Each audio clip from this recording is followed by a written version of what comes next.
Les pigeons volent et se baladent. Les pigeons sont comme les serpents. Et donc, comme j'ai élevé les pigeons,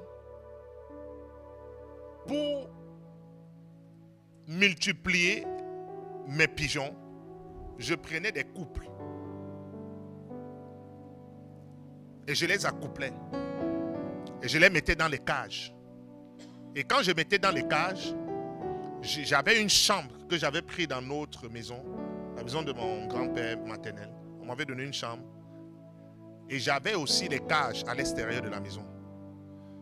Ceux qui étaient à l'extérieur de la maison, sont ceux qui volaient déjà, mais qui sortaient de la chambre. Donc il y avait un moment d'adaptation dans la chambre. Donc je te lève dans la chambre, mais quand je te lève dans la chambre, c'est parce que tu ne peux pas voler. J'ai cassé tes ailes. Ou encore, quand je dis casser tes ailes, j'ai enlevé les plumes sur tes ailes. Parce que quand on tirait avec la fourche, ça pouvait casser l'aile.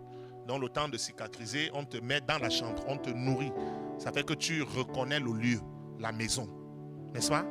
Et quand tu finis cette étape, le temps que les ailes poussent, tu peux maintenant voler. Et quand tu vas voler, tu vas revenir. Parce que tu connais le lieu. Parce qu'un pigeon qui vole, par exemple, qui habite dans un lieu et qui vient comme visiter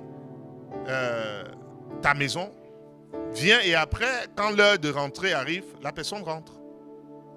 Mais la personne ne reste pas. Le pigeon ne reste pas. Et donc, Dieu dit qu'il faut casser les ailes pour nourrir. Comment casser les ailes des chrétiens? Parce que le chrétien qui a des ailes, pas partout. Et donc, pour la croissance de ce chrétien, il faut casser ses ailes. Pour que ce chrétien reste donc quelque part et s'adapte, grandit. Quand le chrétien va grandir, commencer à voler de ses propres ailes, le chrétien va toujours revenir dans sa maison. Mais vous savez que beaucoup de chrétiens aiment la liberté que j'appelle le libertinage.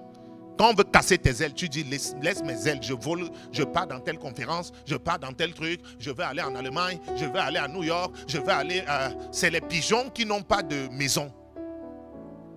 Donc un moment on doit t'arrêter, on casse tes ailes, on te laisse dans la maison, on te nourrit. On te donne un peu de sucre pour que tu aimes le lieu, le lait, tout ça, on te masse, on prie pour toi. Mais si on fait tout ça et que tu as toujours tes ailes, on va te nourrir et tu vas voler. Tu vas partir. Je casse tes ailes au nom de Jésus-Christ de Nazareth.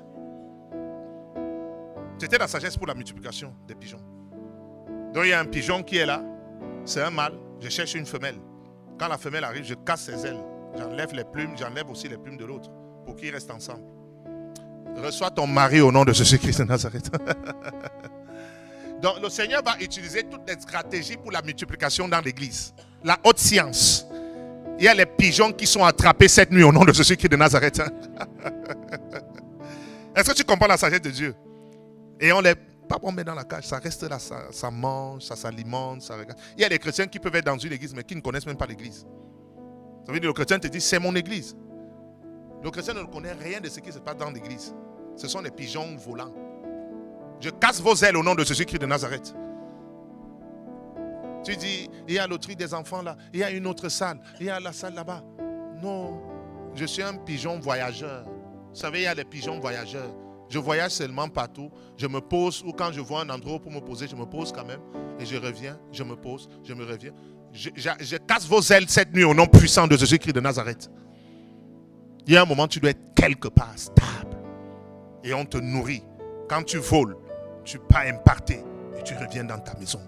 Tu peux imparter, tu reviens dans ta maison.